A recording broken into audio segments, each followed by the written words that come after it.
कैसे हुआ था पृथ्वी का निर्माण, धरती पर कहां से आए पहली बार इंसान, कैसे बने इतने सारे पेड़ पौधे और जानवर, और भी ऐसे ही कई ऐसे रहस्य जानेंगे आज की वीडियो में। बस बने रहिए हमारे साथ अंत तक। हमारी पृथ्वी के बनने से पहले सूर्य और सोलर सिस्टम का निर्माण हुआ था। सूर्य का तापमान बहुत अधिक था और उसके ऊपर कोई भी ठोस सतह मौजूद नहीं थी। वहीं दूसरी ओर इसका गुरुत्वाकर्षण बल इतना अधिक था कि कई बड़े बड़े पत्थर, स्टेरॉइड्स, बादल और अन्य अंतरिक्ष में मौजूद चीजें इसके चारों ओर परिक्रमा लगा रही थी। उन्हीं में से लावा का पत्थर था जो सूर्य के चारों ओर चक्कर लगा रहा था। वो लावा ही बाद में हमारी सुंदर सी पृथ्वी के रूप में तब्दील हुआ। वो लावे का गोला सूर्य से बिल्कुल सटीक दूरी पर था, जिससे इस ग्रह पर जीवन संभव हो पाया। उस गोले के ऊपर कई उल्कापिंड और पत्थरों की बारिश हो रही थी। ये बात लगभग 4.6 अरब साल पहले की है। उन पत्थरों की बारिश के कारण धीरे धीरे उस आग के गोले ने एक ग्रह का रूप ले लिया।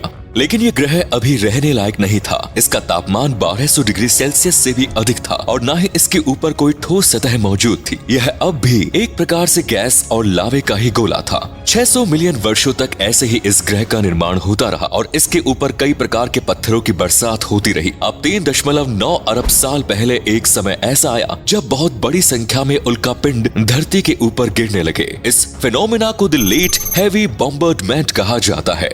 ये वही दौर था जब धरती पर पहली बार पानी पाया गया। आसमान से उल्कापिंड के रूप में कई बड़े बर्फ के गोले धरती पर गिरते रहे। ये इस बात का भी प्रमाण है कि धरती पर बर्फ पहले से मौजूद नहीं थी, बल्कि अंतरिक्ष से गिरने वाली बर्फ के पत्थर और चट्टानों से इस धरती पर बर्फ और पानी आया। इस समय पूरे वायुमंडल में बहुत अधिक मात्रा में जहरीली गैसें मौजूद थी। अभी तक धरती पर ऑक्सीजन गैस नहीं थी। साथ ही धरती पर मिनरल्स, कार्बन, प्रोटीन और अमीनो एसिड की भी अलग अलग उल्कापिंड और एस्टेरॉइड के रूप में बरसात हुई। अब धरती धीरे धीरे ठंडी हो रही थी। धरती का तापमान 1200 डिग्री से नीचे आना शुरू हो गया, लेकिन समुद्र के गहराइयों में अब भी गर्माई मौजूद थी। लगभग 3.8 अरब साल पहले समुद्र की निचली सतह पर पहली बार जीव की उत्पत्ति हुई। यहीं से धरती पर जीवन का प्रारंभ हुआ। इसकी उत्पत्ति केमिकल्स और मिनरल्स के कारण हुई और साथ में पानी और धरती की गर्मी के मिश्रण ने जीव की उत्पत्ति के लिए अनुकूल वातावरण का निर्माण किया। ये सिंगल सेल वाला एक प्रकार का बैक्टीरिया था जिसे साइनोबैक्टीरिया के नाम से भी जाना जाता है। इन बैक्टीरिया का विकास इतनी तीव्र गति से हो रहा था कि ये पूरे समुद्र में फैलने लगे। कई करोड़ वर्षों तक बैक्टीरिया के निर्माण इसी प्रकार से चलता रहा। इन्होंने अपना भोजन बनाना भी शुरू किया। प्रकृति में बदलाव के साथ साथ ये बैक्टीरिया तेजी से विकसित होने लगे और खाना बनाने के दौरान इन्होंने एक प्रकार का बाई प्रोडक्ट भी बनाना शुरू किया। यही वो प्रोडक्ट था जिसकी मदद से आज आप और हम सांस ले रहे हैं। ये बाई प्रोडक्ट और कोई नहीं बल्कि ऑक्सीजन गैस थी।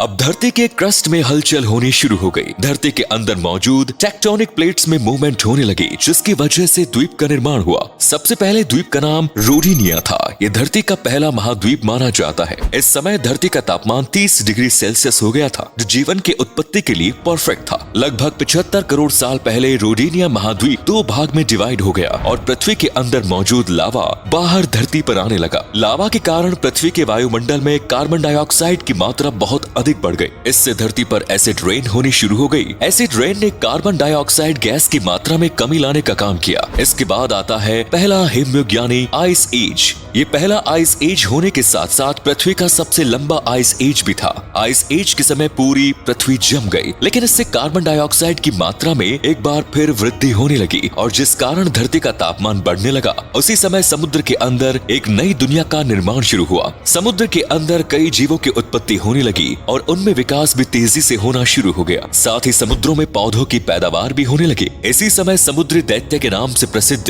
एनोमेलोकैरीज की भी उत्पत्ति हुई। ये पहला मल्टी सेल्यूलर ऑर्गेनिज्म था। इसी प्रकार अन्य प्रजातियों की उत्पत्ति होती रही। 46 करोड़ साल पहले धरती पर अब थोड़ी जानी पहचानी लगने लगी, लेकिन अब भी समुद्र के बाहर जीवों की उत्पत्ति नहीं हो पाई थी और इसकी वजह थी सूर्य से निकलने वाली हानिकारक किरणें, जिसे अल्ट्रा वायलेट या यूवी रेस कहा जाता है। धरती की ऑक्सीजन ने यूवी रेस के साथ मिलकर ओजोन गैस का निर्माण किया और इसी गैस से ओजोन लेयर की रचना हुई। ओजोन लेयर को बनने में भी सैकड़ों वर्षों का समय लगा। इसके निर्माण से धरती पर जीवों की उत्पत्ति शुरू हुई। धरती की सतह पर पहली बार शैवाल यानी एल्गी ने जन्म लिया। इस समय तक समुद्री जीवों ने काफी विकास कर लिया और अब समुद्र के नीचे एक भरी पूरी दुनिया बस चुकी थी। सभी जीव खुद को विकसित करने का प्रयास कर रहे थे, जिनमें इक्तालिक नाम की एक मछली भी शामिल थी। इस मछली ने अपने फिन्स को पैरों की तरह विकसित किया और समुद्र से बाहर आने की हिम्मत हिम्मत जुटाई। टिकटॉनिक पहला ऐसा जीव था जिसने समुद्र के बाहर धरती पर कदम रखा था। 1.5 करोड़ वर्षों तक इस मछली में विकास होने के बाद वे धरती पर रहने लायक बन सकी। इन्होंने धीरे धीरे प्रजनन के नए तरीके इस्तेमाल किए और इनमें एक तरीका वो भी था जिससे आज इंसानों समेत सभी स्तनधारी जीव पैदा हो रहे हैं। इससे पहले तक सभी जीव अंडे के कारण ही पैदा हो रहे थे। वहीं कुछ अन्य रेंगने वाले जीव अब भी अंडे देकर ही अपना प्रजनन कर रहे थे।